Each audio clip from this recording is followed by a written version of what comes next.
Welcome to the Why Did I Get Cancer podcast. I'm Deborah Herlax-Enos, a small-town girl turned TV nutritionist and healthy living expert. I design health programs for the average guy or gal, including those average guys named Metallica. On September 1st, 2020, I was diagnosed with breast cancer. I asked every oncologist the same question, why did I get cancer? But none of my doctors had good answers for me. I wanted answers, and that's why I started this podcast. I want to help you to lower your cancer risk and provide self-care tips for those in the battle. I'm getting answers, and I want to share them with you. Who would have ever thought I'd be talking to an archaeologist about how to prevent cancer? But I tell you, today's podcast is fascinating, where I literally talk to what I call the Indiana Jones of food. Dr. Bill Schindler has had a special on National Geographic. He's written a book called How to Eat Like a Human. And many of my questions to him were, how do we prevent chronic disease and cancer based on the research he's done by following different types of indigenous peoples all over the world? So my big takeaway with Dr. Schindler is when he told me that our gut is 60% smaller than it should be to get optimal nutrient density from our food. So what do we do? And then he started talking about basically like how our great-great-grandparents ate and what they had to do to process their food so that they could get more nutrient density out of it. This might be things like fermentation, making sourdough bread or buying sourdough bread at your farmer's market. He was telling me that it's literally impossible to get enough nutrients without using some of these techniques like fermentation. Listen to today's podcast where Bill takes us through a lot of interesting techniques, how to shop at your supermarket, how to shop at your local farmer's market, all in an effort to prevent disease. Okay, Dr. Bill Schindler, we met a year ago at my National Nutrition Conference. I loved our conversation. And I always kind of start a podcast by saying, I'm super excited because I am that person. But can I now say I'm super excited on steroids? Because I want to know, what can an archaeologist teach me about not getting cancer again? Well, I am super excited as well. So, it is that's a fantastic question, because I have been searching my entire life to learn how to nourish myself, and more recently, obviously, how to nourish my family, and really more recently, nourish the community. And I never realized that my interest and all of my training in archaeology was going to be the key to all the answers I was looking for. Isn't that just so crazy? I mean, I'd like to dive in too with, you've always had food challenges. Mm-hmm. Then you became a wrestler, wrestling Division I. And we all know, we've all known some wrestlers in our lives. Their relationship with food is pretty horrendous, wouldn't you say? Absolutely. Especially, it's a little bit better now because a lot of the regulations, NCAA regulations, have changed for the better. But in the early 90s when I was wrestling, it was horrid. In fact, my third year in college, I think 3 college wrestlers died.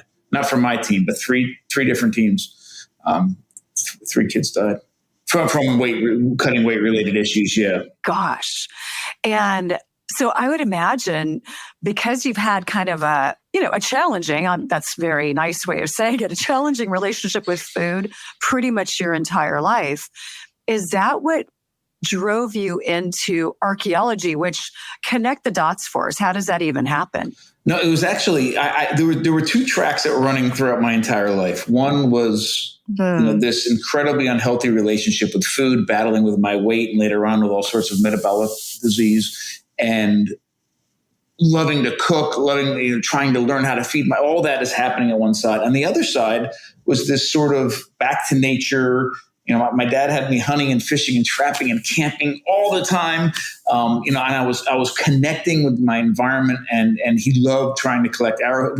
Together, we've still never found an arrowhead. I've found, as an archaeologist, many, but he and I together would walk fields looking for things. And when I was a kid, we had no idea what we were looking for, but this sort of love for the past, love for history, love for prehistory, love for the outdoors was happening as another track. And I know it sounds so strange today because, our understanding of our necessity to connect with food, our understanding of the power of what ancestral diets can tell us, things like, the importance of things like grounding, for example, like that was not in my mindset for, in the 70s and the 80s when I was growing up. And so I'm doing both of these things and thinking the entire time they were two completely different tracks. And it wasn't until, almost 20 years ago that I realized that they needed to come together, and they really meld together very, very well. And the answers, I've done South Beach, I've done Weight Watchers, I've done, I've done just about any major diet that I've done, and none of it ever felt right. And it wasn't until I started to connect all those other parts of my life and my interests that I really got those answers, or at least started to get the answers. And can you say now that you enjoy eating?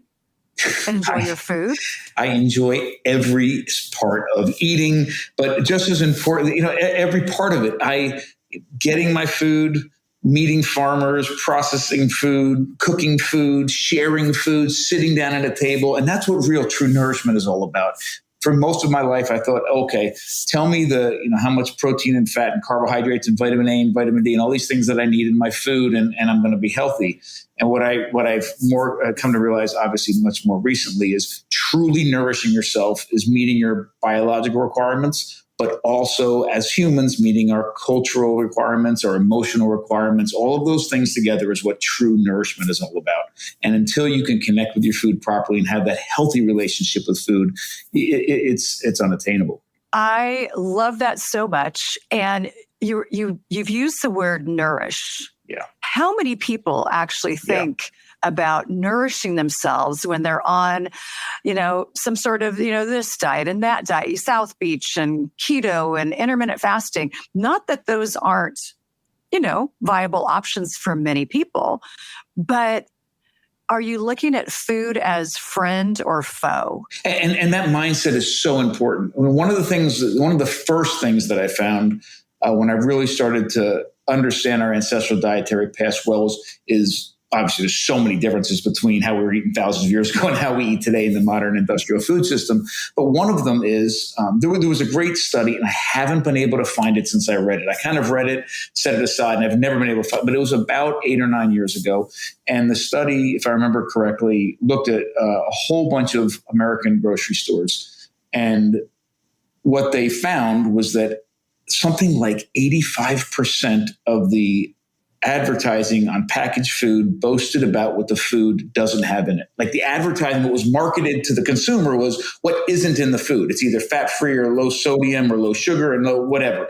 And many of those things we shouldn't have in our diets. It's not the point. But the point was the marketing was looking, when we decide how we're going to be shopping to feed ourselves and our families, we're looking for food that's absent of something. And the reality is in the past, when our ancestors were just figuring out how to feed themselves and creating technologies to exploit different nutrients from the environment, it was always the exact opposite. How can I get the most amount of nutrition while my body is doing the least amount of work? The mindset today is, hey, how can I get the least amount of stuff from my food while my body is working really, really hard? I mean, how many people have heard we can eat lettuce because if we eat lettuce, our bodies, our digestive tract has to work harder than the calories that it actually gets from the lettuce, so we're actually going to lose weight getting lettuce? Or how many people go to the gym so that they can just burn calories so they can eat more food?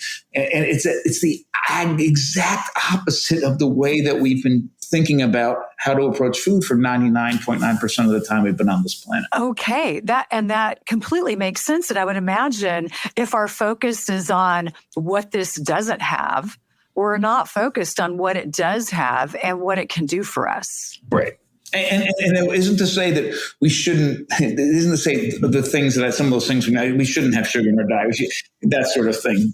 But if your entire focus on your worldview and how you should be eating is focused on making sure your food doesn't have stuff in it and you're low calories and low fat and low this and low that, then it's first of all, it's an unhealthy relationship with food. But you're never going to get the kind of nourishment you're looking for. One of the things that helped me lose a massive ton of weight and really get healthy for the first time in my life was to completely turn that on its head, think about food the way we've been thinking about food for hundreds of thousands and millions of years. How can I get the most amount of nourishment out of this food?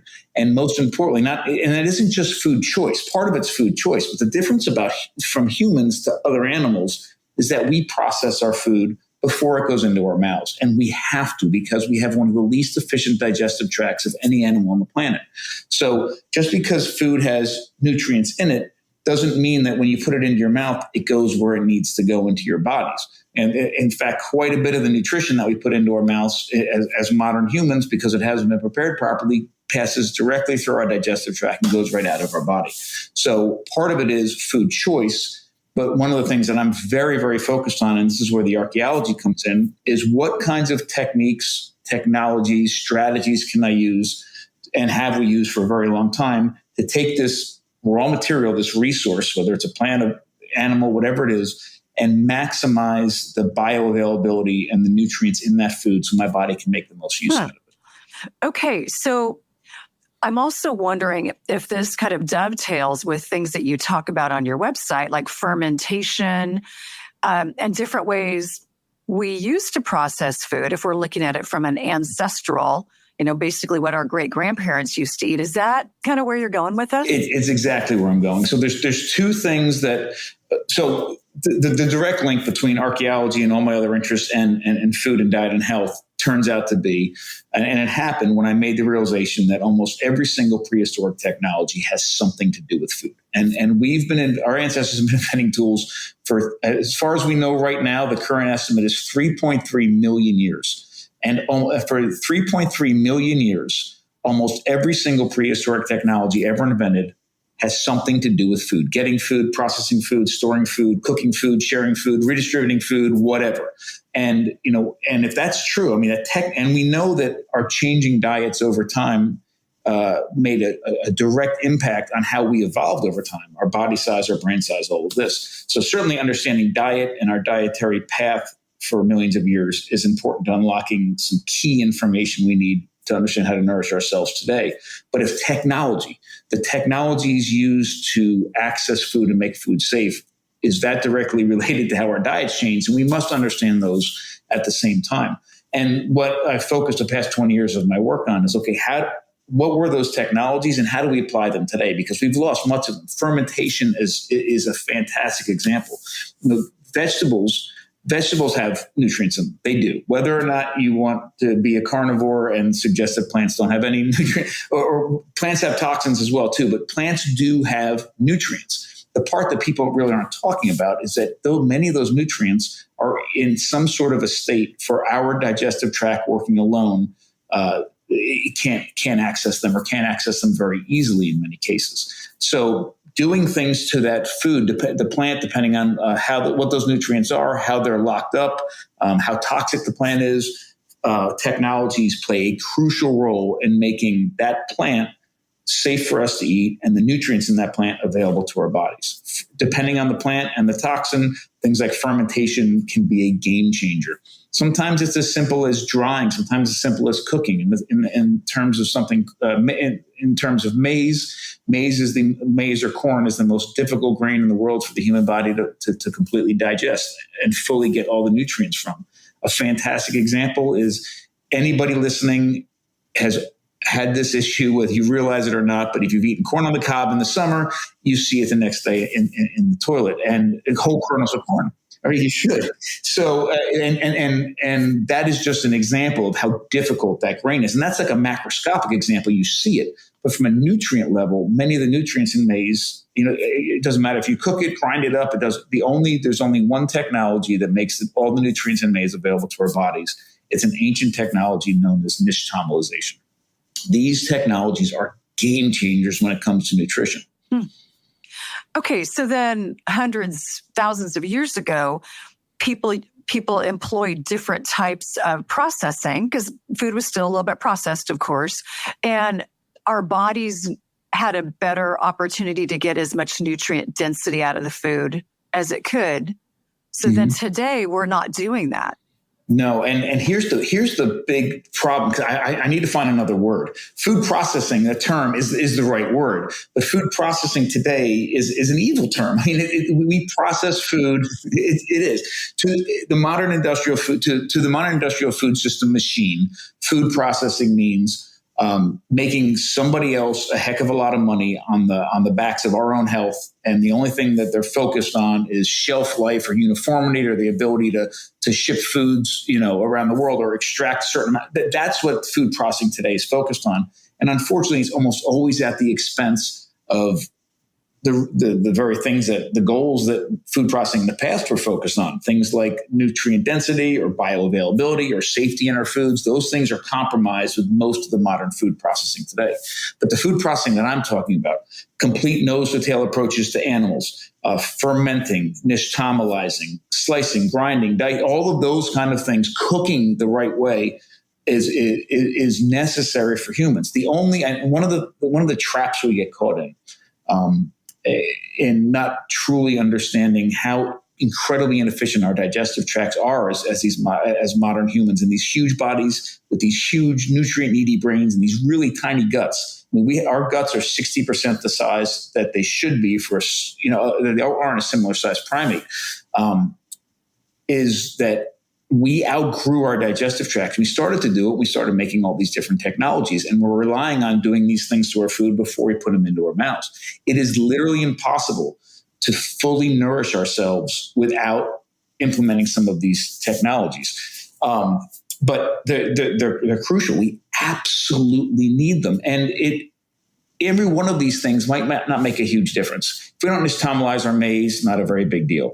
If we don't fully, for some people, if we don't fully, do a long, wild fermentation on our wheat for a real sourdough, it's maybe not the end of the world. If maybe somebody isn't doing a complete nose-to-tail approach on all their animals, it's not necessarily the end of the world. But the problem is it's in every part of our food system today. Like the lack of proper processing and utilization of our resources is happening at everywhere we turn around, and it's just compounding year after year, decade after decade in our lives, and it becomes a huge problem. And so we're not as nutrient dense. Our bodies, we're nutrient deficient compared to maybe where we were a couple hundred years ago, although we have access to such a huge variety of food by going to the supermarket, farmer's market, you name it.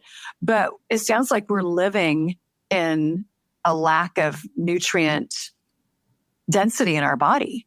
100%. And that diversity in our food it's a guise. It's not true. I mean, one of the great, I don't know if you ever saw, what is it? I forget the name of the movie. It's about 15 years old now. It's a great documentary on food. Michael Pollan was in it, and Joel Salz. It was I forget what it was called. Great, fantastic documentary. But the beginning of it, they're pushing a cart to the grocery store, and the narrator was saying, this looks so diverse. I mean, look at all the packaging. It's really all the same thing. It's just packaged differently. I mean, it's all corn. It's all corn. I mean, it's all really basically the same thing. That diversity really isn't true nutritional diversity. A great example is, if you take an animal in our country right now, we eat approximately 55% of a pig and 50% of a cow. If you weigh the animal and then weighed what actually goes on the grocery store shelves, it's about half. Now, that meat, flesh of animals is more nutrient dense and bioavailable than any plant on the planet. But if nutrient density and bioavailability are important to the conversation, and I believe they are, it is the least, or one of the least nutrient dense parts of an animal. The most nutrient dense bioavailable part of an animal is the blood, the fat, and the organs. And that's not on our grocery store shelves hardly at all anymore. Yeah, it is really not. And I interviewed a cancer researcher about a year ago, and she was saying, you want to prevent cancer, eat more organ meat. Yeah. And I thought, how do I sell this?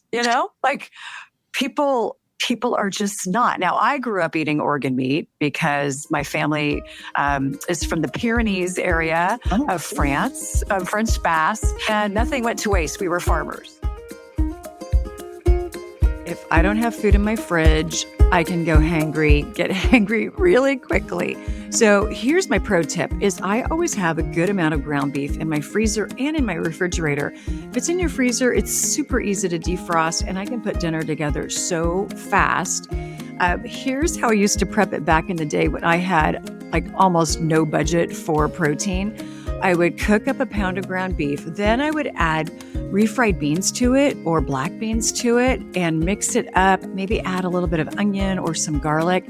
And all of a sudden, my 1 pound of ground beef had grown into like a pound and a half. It's got additional protein, which I love. It's got a great hit of fiber, which I also love. Most Americans are fiber deficient. And it's going to have a good dose of nutrients.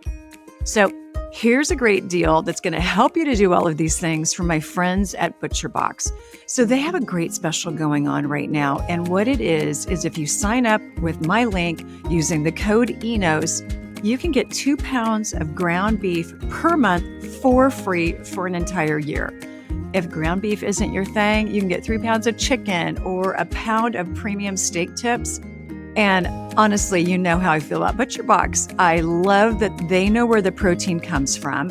They use great animal husbandry techniques. And again, I'm just really happy that this company is sponsoring this podcast.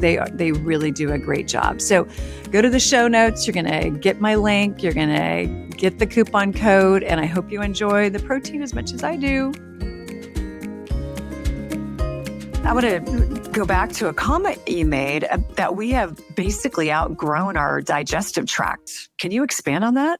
Sure. So think about what's happening over the past several million years. And I know it's hard to even think in terms of millions of years, but basically, when we go back 3.5 million years, our ancestors were about 3.5 feet tall and their brains were about the size of my fist. So their nutritional requirements were incredibly low compared to ours. To fuel and maintain and nourish the bodies and the brains of that size didn't require much. They had absolutely no technology. So imagine going outside with just your fingers and your teeth and your toes and your muscles and your eyesight and your speed or lack of speed and collecting food.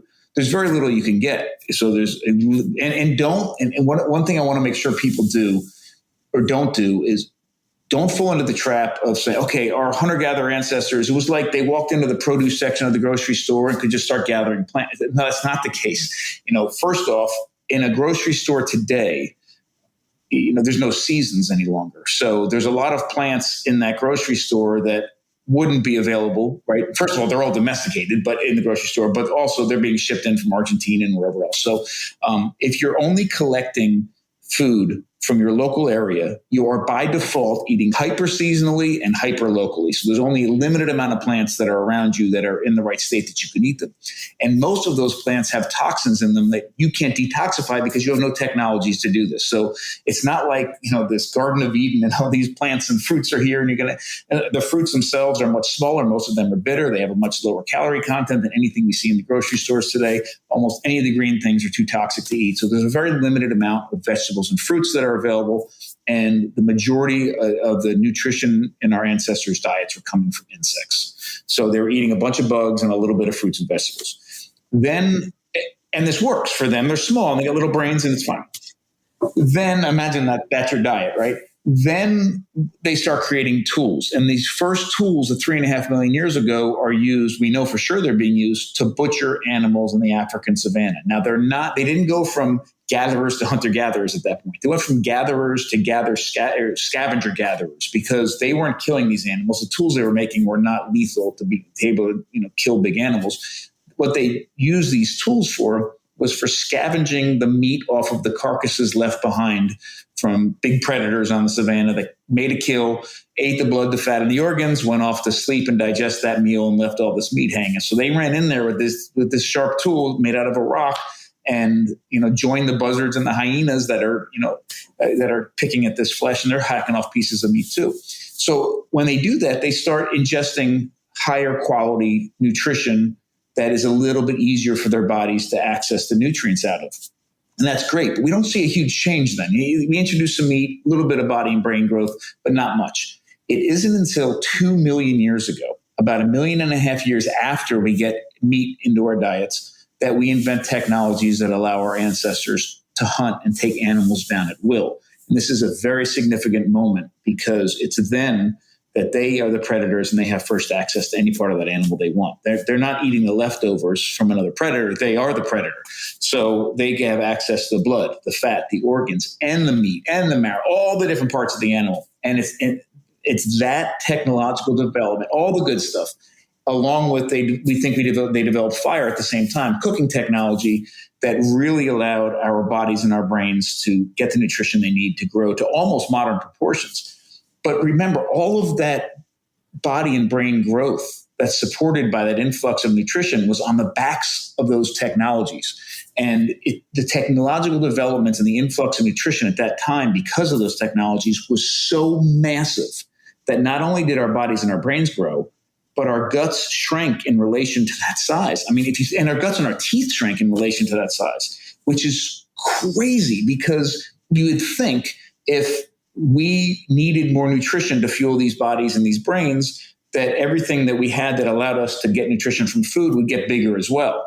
But it didn't, because it didn't need to. We were so efficient at using these tools and doing things to food before we put it into our mouths that we didn't require these big, massive teeth and these big, massive guts. So as our bodies and brains grew, our nutritional requirements skyrocketed. Our technologies, and food processing strategies were, in check and going right along the same, but our guts and our teeth were shrinking.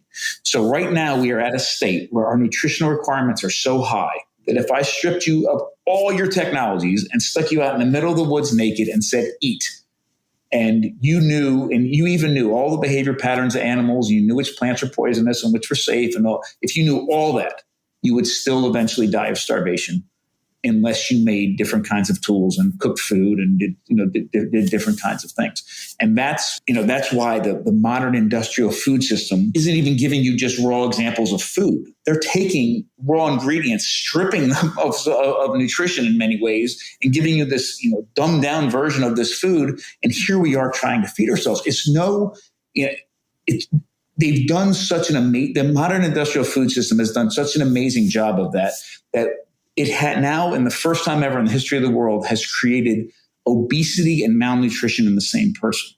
Like first of all, it should be impossible to be obese, because if you're eating the right amount of food, the right kind of food, you get satiated and you get full and whatever. But if you can become obese and be malnourished at the same time, it really speaks to the flaws in that system. Oh, it really does. So the modern food system today is not doing us any favors. We're sicker than we've ever been. I don't want to get cancer again. What do I do? Well, this is. I have a PhD in archaeology, and obviously I'm not a medical doctor, but I'll tell you what I have learned from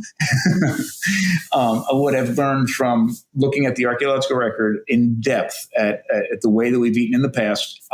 One, I do believe that industrial nut and seed oils are one of the most evil things on the planet at the moment. And we have made a conscious effort at home that there's no industrial nut and seed oils in our house. And here at the Modern Stone Age Kitchen, we listen, we have a full-fledged running restaurant that nourishes the community. We have no industrial nut and seed oils in these walls at all either. So that, I think, is incredibly important. The second thing, if you look at the archaeological record, and this is not news to probably most of the people listening to this, but we introduce animal fat into our diet. The first evidence for it is 3.4 million years ago. We find long bones of large mammals intentionally crushed. And yes, we can actually tell when they're intentionally crushed open with different tools, but intentionally crushed open to access the marrow on the inside. We have that evidence for animal fat, high quality animal fat in the form of bone marrow in our diets for almost 3.5 million years. Industrial nut and seed oils have been in our diets for, about 150, right around, give or take, about 150. And I like to look at that kind of thing to help. Sugar is another, so the first thing that I would tell anybody, the first thing I do tell people is one of the easiest changes to make is to get rid of all the industrial nut and seed oils, get them out of your cupboard, get them out of your closet, throw them away. Don't worry about throwing away food. It's not food. I mean, I know we hate to waste things today, but when your perspective of what nourishing food is and everything else is, you have those two categories. The everything else part, get rid of it. Just get it out. If you want to put it where it belongs, put the nut and seed oils in the garage, because they were all originally lubricants for machines. Put them all in the garage. The second thing is sugar. If you look at sugar, again, if you look at it from an ethnographic viewpoint to other cultures around the world, and from a prehistoric viewpoint, sugar was something we just didn't have in our diets. And when it was there, it was at a very, very, very low level. When I was with the Hadza in Tanzania, there was a moment where we went and harvested some honey from a stingless beehive, and it was, as much as it would fit in my hand, and everybody came out. Everybody was excited because that's like the only sugar they're going to have for the entire month. And everybody had some, and it was great, and they went off, and then they literally had no sugar for weeks after that. So this is our take on sugar, if anybody's interested. Number one, I have no patience for fake sugar-related things at all. I've been down that road, and we don't use any refined sugars whatsoever in our house or here at the Modern Stone Age Kitchen. We don't use any fake sugars either. So our take on it is this: if we're going to have something sweet, we might as well get something good out of it too. So we use completely unrefined sugars. So there's a type of sugar called muscovado, which is nothing but press the cane, juice out of the sugar cane and let it evaporate.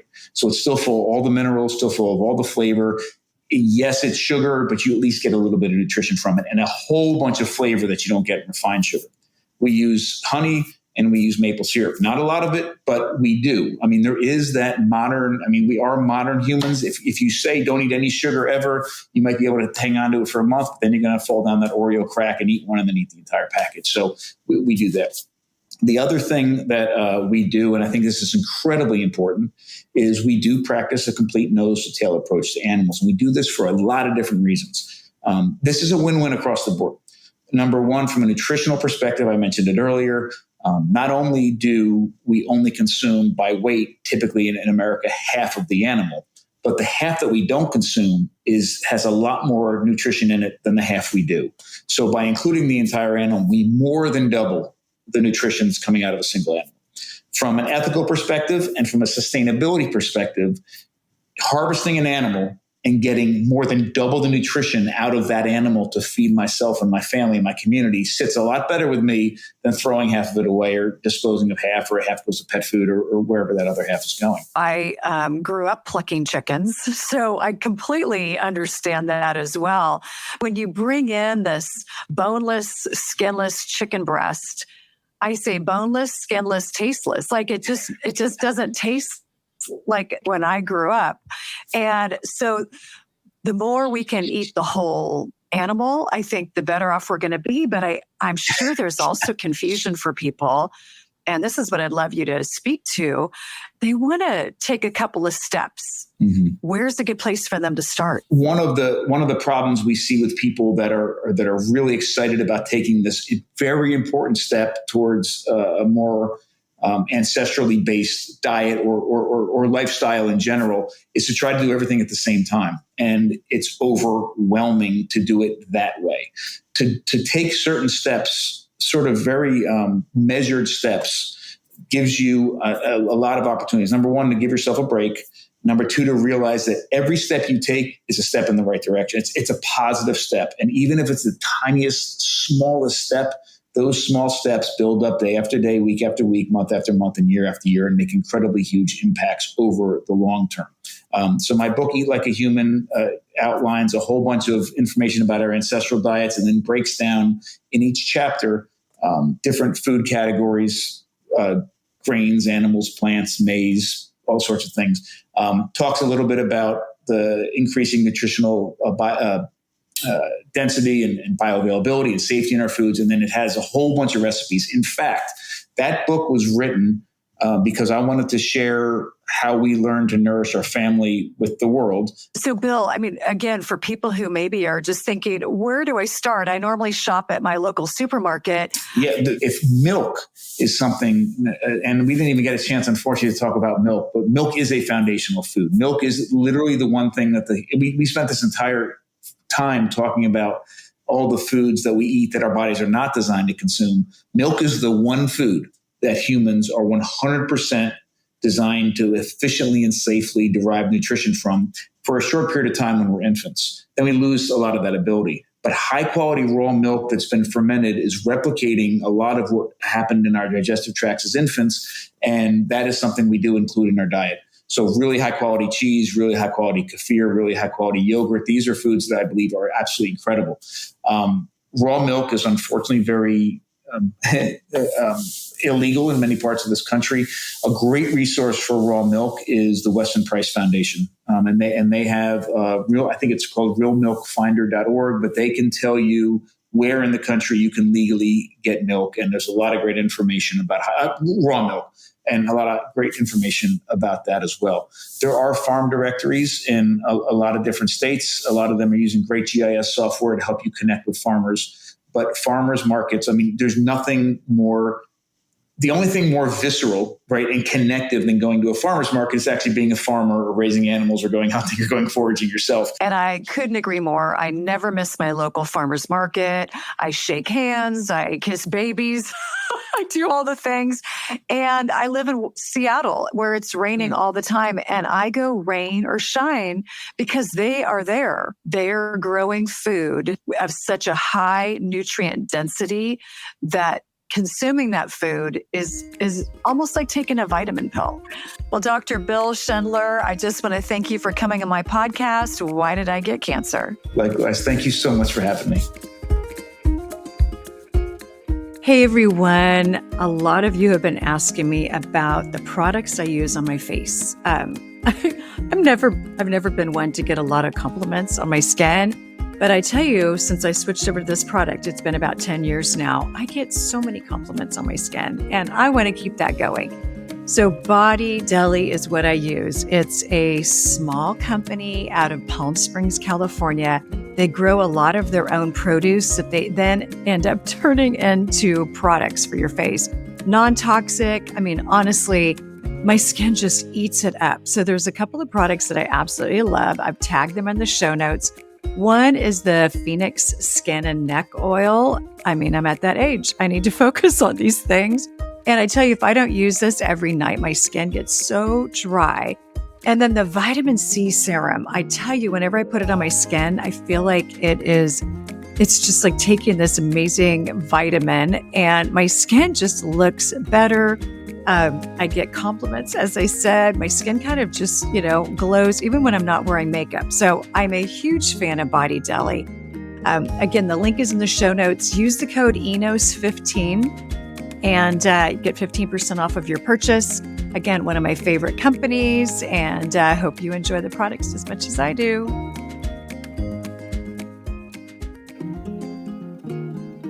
Thank you for joining me today on the Why Did I Get Cancer podcast. I've got my shopping guide for all of my cancer self-care items in the show notes, along with information about today's guest and our show sponsors.